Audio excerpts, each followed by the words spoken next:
When I realized I was last on the speaker's list, I was very tempted to actually just repeat one of his scans lectures on couplings of historical interest, because I think he would have really appreciated that. But instead, I'm going to struggle through this.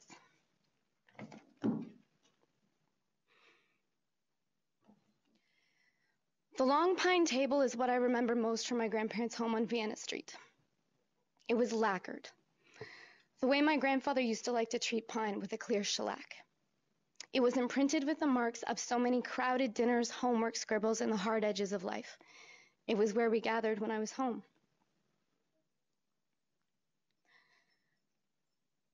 Our families are the first worlds that we inhabit. They are the first imprint of the world upon us. They are where we learn to recognize the meaning of a smile, to cry out when we need something. They are the first step in the journey to becoming who we are. But sometimes as we grow, we become content to see the world as it is, to learn the rules and just adjust accordingly. But some of us sometimes ask questions. We ask questions that find the edges of the world and push farther. A question can crack open the world. It can reveal all we know to be an illusion. It can expand what we come to think of as possible. And even if we don't find the answers that we are looking for, it is the asking of the first question that expands everything. And inside each question are the seeds of many more. Turning over with each new generation of discoveries, each generation learning from and discarding much of what came before it. My grandfather was a scientist. He asked questions that changed the world into something different. He asked questions that allowed new possibilities to emerge, new responsibilities to be bestowed upon society, and he helped to solve big problems. But science is not practiced in isolation, nor is it simply the sum of its questions. It is the transformation of generations of ideas, bringing people together and driving them apart as teams work together to construct an ever-changing vision of what the world is. But in this way, I would suggest that families and communities are not so different from science. I began my own university career in philosophy, but after taking the mandatory science credit required for a BA in this building, Introductory Microbiology with Don Stoltz, I fell in love with the microbial world. But I've always been fiercely independent. And fearing that it may appear to some as if I was blindly following in my family footsteps, I didn't tell my grandfather for more than a year that I decided to do a combined honors program in microbiology. In fact, I was fighting tooth and nail with his former department to be able to combine microbiology with international development studies, and his leverage might have come in handy. But I wanted to study and to fight my battles on my own terms. And my own fierceness, my own independence, I can only thank him for. There comes a time in all our lives when we begin to drift away from our families. Many of us starting careers or starting families of our own. But I fear that as this happens, we become complacent, not only in our views of the world as it is, but also in our relationships with each other. I fear that in families, the grooves start to run deep, leaving us rutted in very limited ways of knowing each other. And these ruts, these well-worn paths, become ways in which we see each other with blinders on. And as I continued with my own career, I must admit that I did begin to feel adrift from my originating point, no longer as familiar to the family that I'd come from. It became harder and harder to explain why I would take a bus for 20 hours to protest something, or why I was doing anything that I was doing. I returned to graduate school to start asking some hard questions. And the answers that I found in my own studies looked at things like racism in science. And it's a pretty hard thing to talk to a family about, a family that's so committed to the scientific tradition. So I guarded the details of my life so as not to disturb my relationships with my family as it was. One afternoon, while chatting on the phone with my mom, she said, "Your grandfather wants to talk to you about your master's thesis."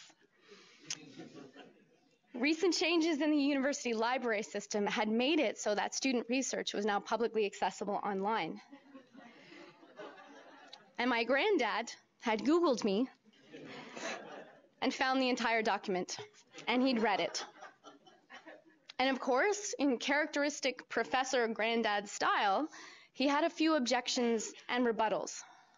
But on the whole, he stood by my very controversial position. And that meant more to me than anything.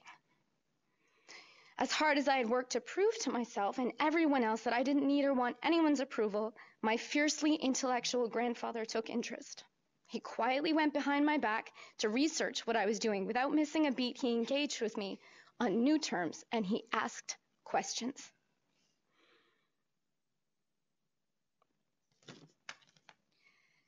He saw value in what I could make possible, and he engaged with me as an equal in a process of asking questions, because that's who he was. He was a man who had the bravery and the courage to crack things open sometimes, and he believed in people who stood their ground.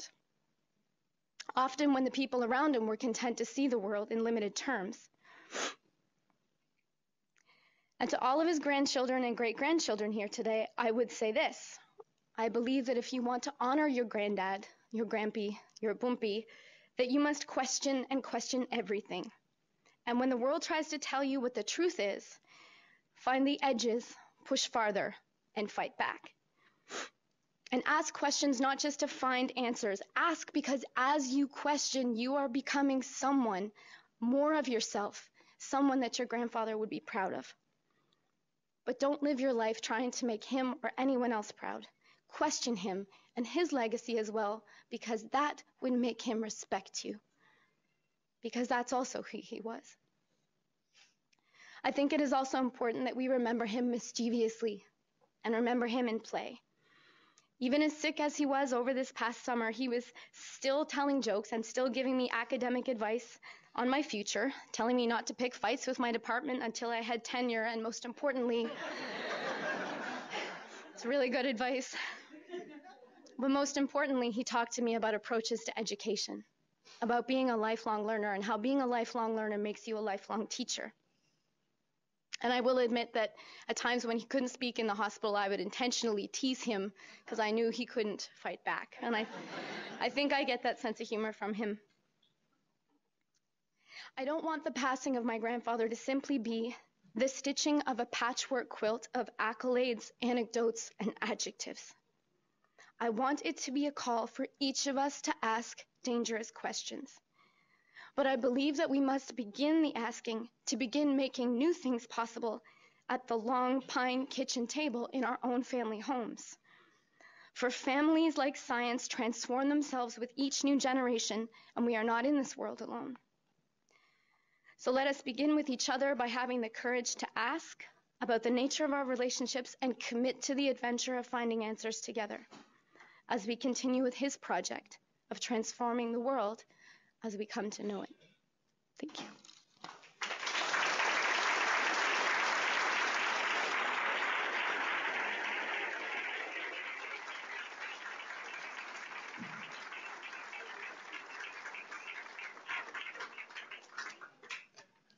Thank you.